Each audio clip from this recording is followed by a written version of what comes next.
Você empurra a porta pesada e entra na sala. Pode ser uma festa de fim de ano da empresa. Pode ser o primeiro dia num curso novo. Ou apenas um bar lotado numa sexta-feira à noite. Você escuta o barulho dos copos batendo, as pessoas rindo, a música tocando no fundo.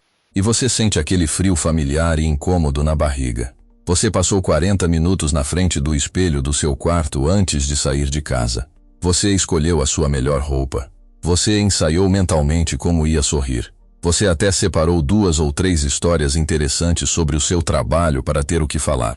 Você fez tudo exatamente como manda o manual da pessoa sociável. Mas aí você pega a sua bebida, encosta no canto da parede e percebe uma coisa brutal. Você está invisível. As rodinhas de conversa estão fechadas. Ninguém cruza o olhar com você. E o que mais dói não é estar sozinho. O que mais dói é olhar para o outro lado do salão e ver uma pessoa que está magnetizando absolutamente todo mundo. Essa pessoa não é mais bonita que você. Ela não está usando um relógio mais caro. Ela não é nenhum gênio da comédia stand-up. Mas as pessoas ao redor dela estão hipnotizadas. Elas se inclinam para frente para escutar. Elas riem alto. Elas disputam a atenção daquela pessoa. E você fica ali apertando o copo gelado na mão, se perguntando onde foi que você errou. Sabe por que isso acontece? Porque você caiu na maior mentira que a sociedade moderna já inventou sobre o carisma. Eles te disseram a vida inteira que para ser amado e admirado, você precisa ser perfeito. Você acha que as pessoas gostam de quem não tem falhas. Você acha que precisa ser forte, autossuficiente, ter respostas brilhantes e nunca demonstrar fraqueza. Mas a verdade mais sombria e contraintuitiva da psicologia humana é exatamente o oposto disso. A perfeição não atrai ninguém. A perfeição repele. Ela cria um muro de vidro gelado, alto e escorregadio entre você e o resto da humanidade. Se você quiser pegar uma marreta hoje, quebrar esse muro de vidro e entender o código secreto de como as pessoas se conectam de verdade, presta muita atenção na história que eu vou te contar. Nós vamos precisar sair desse bar barulhento. Volte no tempo comigo para o ano de 1737. Estamos andando pelas ruas de terra batida da cidade de Filadélfia, nos Estados Unidos. O ar cheira a fumaça de lenha e cavalos. Existe um homem caminhando por ali chamado Benjamin Franklin. Muito antes de se tornar um herói nacional. Muito antes de colocar o rosto na nota de $100. Ele era apenas um político local comum, tentando sobreviver num ambiente cheio de cobras. Ele tinha um problema gigantesco. Existia um outro político na cidade que odiava Benjamin Franklin com todas as forças. Esse homem era muito mais rico, muito mais influente e muito mais agressivo. Ele falava mal do Franklin em praça pública. Ele tentava destruir a reputação dele nos jornais locais todas as semanas. Ele era uma parede de concreto armado, completamente imune a qualquer tipo de charme, sorriso ou argumento lógico. Como você lidaria com um inimigo letal desses? O instinto de sobrevivência de qualquer pessoa normal gritaria para você tentar agradar o cara, mandar um presente caro na casa dele, fazer elogios exagerados em público para tentar amolecer o coração de pedra dele, ou então vestir a sua armadura, bater no peito e tentar ser tão incrível e forte que o rival seria obrigado a te respeitar na marra. Mas Benjamin Franklin não era uma pessoa normal. Ele era um gênio instintivo da natureza humana. Ele sabia que tentar provar o seu valor para alguém que já decidiu te odiar é a mesma coisa que jogar gasolina num incêndio florestal. Então ele fez o impensável. Ele não ofereceu nada para o inimigo. Ele fez o contrário. Ele pediu. Franklin descobriu que esse rival detestável tinha uma biblioteca particular imensa dentro de casa. E lá dentro, ele guardava um livro raríssimo sobre história que quase ninguém na América possuía. Franklin sentou na sua mesa de madeira e escreveu uma carta à mão, com uma caligrafia muito educada. Ele não pediu desculpas por nenhuma briga. Ele não implorou por amizade. Ele não tocou no assunto das ofensas. Ele apenas escreveu: Senhor, eu sei que o senhor possui esse livro incrivelmente raro. Eu adoraria expandir os meus conhecimentos. O senhor poderia me emprestar essa obra por alguns poucos dias? O rival recebeu a carta na casa dele e ficou completamente confuso. Ele odiava o Franklin. Ele queria ver o Franklin destruído. Mas aquele pedido inesperado mexeu profundamente com o ego dele. Afinal de contas, o seu maior inimigo estava reconhecendo formalmente que ele tinha um gosto literário superior. O rival resmungou, engoliu o orgulho por um minuto e mandou um mensageiro entregar o livro. Uma semana exata depois, Franklin devolveu o livro intacto. Junto com ele, Mandou uma nova carta, de apenas uma linha, agradecendo muito profundamente pelo grande favor concedido. Na próxima vez que os dois homens se encontraram pessoalmente no corredor do governo, algo bizarro, inexplicável e quase mágico aconteceu. O rival, que antes cuspia no chão só de ouvir o nome de Franklin, simplesmente parou, olhou nos olhos dele e puxou o assunto com um sorriso genuíno no rosto. Eles conversaram sobre os capítulos do livro. Depois conversaram sobre o clima. Depois sobre política. E a partir daquele exato dia no corredor, o homem que queria destruir Benjamin Franklin se tornou o melhor, mais próximo e mais leal amigo dele. Até o último dia das suas vidas. O que diabos aconteceu dentro da cabeça desse homem? Como um simples empréstimo de um punhado de páginas de papel transforma ódio mortal em amizade eterna? Os psicólogos e neurocientistas modernos estudaram esse evento a fundo. E eles deram a essa falha da mente humana o nome oficial de o efeito Ben Franklin. Ele funciona baseado num bug de programação do seu cérebro chamado de dissonância cognitiva. Para você entender isso de forma fácil, pensa no seu cérebro como um diretor de cinema muito chato e perfeccionista. O seu cérebro quer que o roteiro da sua vida faça sentido absoluto o tempo todo. Se você odeia uma pessoa, o roteiro lógico antes diz que você deve tratar essa pessoa mal. Isso faz sentido. Isso deixa o diretor de cinema feliz. Mas aí o rival do Franklin foi lá e fez um favor para ele. Ele entregou o livro raro. As duas peças desse quebra-cabeça não se encaixaram na cabeça dele. O cérebro do rival entrou num curto-circuito violento. Espera aí, pensou o cérebro em pânico. Eu odeio Franklin. Eu quero matar ele. Mas pessoas não emprestam seus livros mais caros para inimigos jurados. Eu acabei de fazer algo muito legal e generoso por ele. Essa contradição lógica gera uma dor mental invisível, arranhada e insuportável no fundo da consciência. Isso é a dissonância cognitiva. O seu cérebro detesta se sentir incoerente. Então, para consertar o furo no roteiro do filme e parar a dor mental, o cérebro faz um truque de mágica assustador. Ele não pode voltar no tempo com uma máquina e desfazer o empréstimo do livro. O fato já aconteceu. Então o cérebro altera a sua opinião atual. O cérebro do rival reescreveu a história em tempo real. Bom, se eu emprestei o meu livro amado para Franklin, e eu sou um cara esperto que só faz favores para pessoas boas que eu gosto, então eu acho que eu não odeio ele de verdade. Na verdade, ele deve ser um cara muito interessante. Você conseguiu ouvir o estalo da mente humana mudando de direção? Se esse conceito de como a nossa cabeça é facilmente hackeada acabou de explodir a sua mente. Para um segundo agora. Clica no botão de curtir aqui embaixo. E já se inscreve no canal. É o jeito mais rápido de você me dizer que quer continuar mergulhando nesses segredos profundos da mente humana, fugindo do conteúdo raso que tem por aí. Você não paga nada por isso e ainda garante o seu lugar na primeira fila do próximo vídeo. Feito?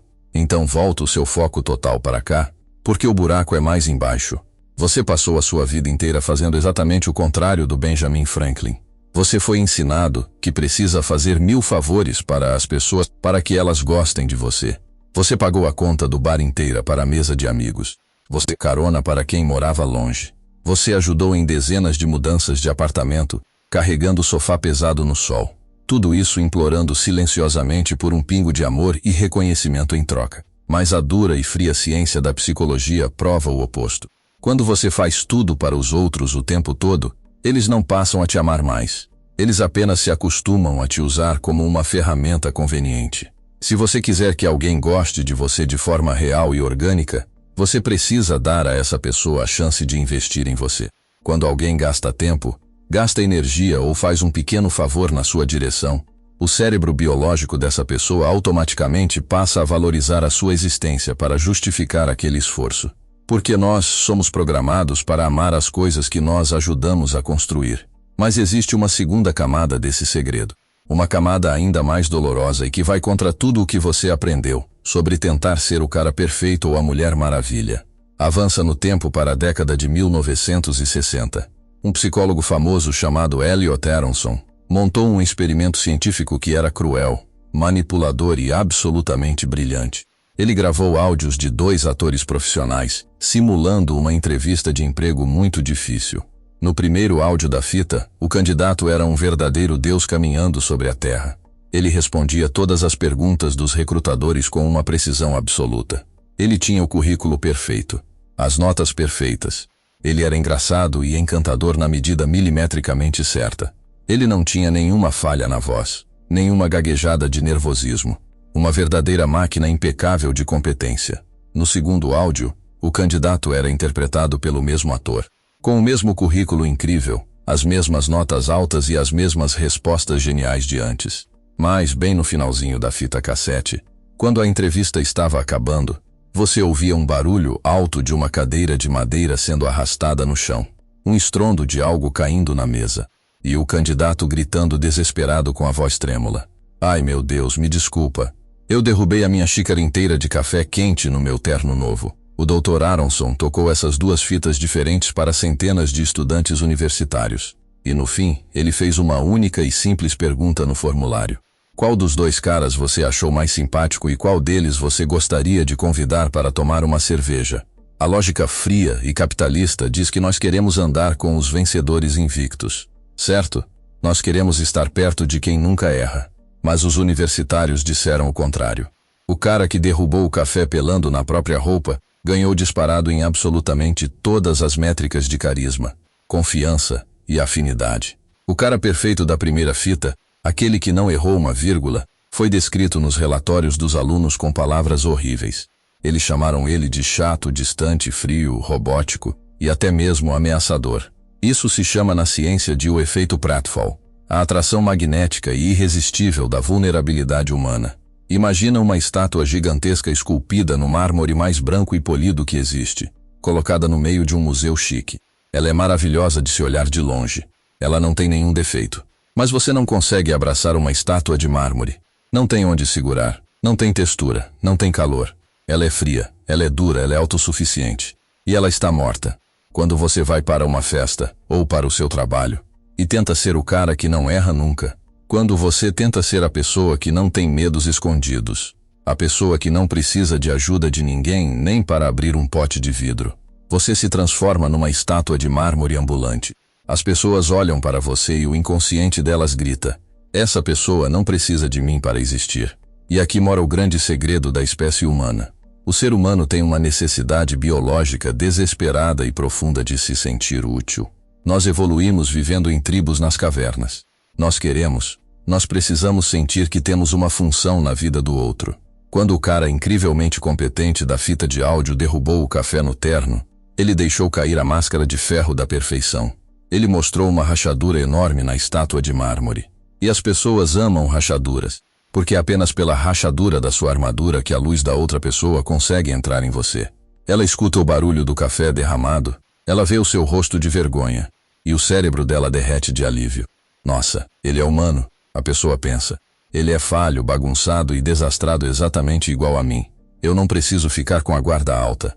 Eu posso relaxar e ser eu mesmo perto dele. E tem mais uma coisa. Um terceiro erro mortal que você comete todo santo dia quando tenta se conectar com alguém. É a maldita síndrome do Salvador. Quando alguém senta do seu lado e começa a desabafar sobre um problema. Nossa, o meu chefe gritou comigo hoje na frente de todo mundo. Estou me sentindo um lixo. O que você faz? Você veste a capa de herói na mesma hora. Você tenta consertar a vida da pessoa como se ela fosse um motor de carro quebrado. Você diz: olha, você tem que ir no RH amanhã cedo. Ou então atualiza o seu currículo e manda para aquela outra empresa. Você acha que está sendo genial? Você acha que está ajudando? Mas a pessoa que está ouvindo só sente vontade de levantar e ir embora. Sabe por quê? Porque as pessoas não querem que você conserte a vida delas. Elas só querem sentir que os sentimentos delas são válidos e que elas não estão loucas. Os maiores negociadores de reféns do FBI usam uma técnica chamada rotulagem emocional. Eles nunca dão conselhos para o criminoso que está armado no banco. Eles apenas espelham o que o cara está sentindo.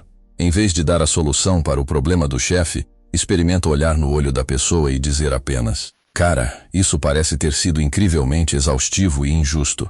Como você aguentou o resto do dia? Você não resolveu nada de forma prática. Mas psicologicamente, você acabou de dar um abraço na alma dessa pessoa.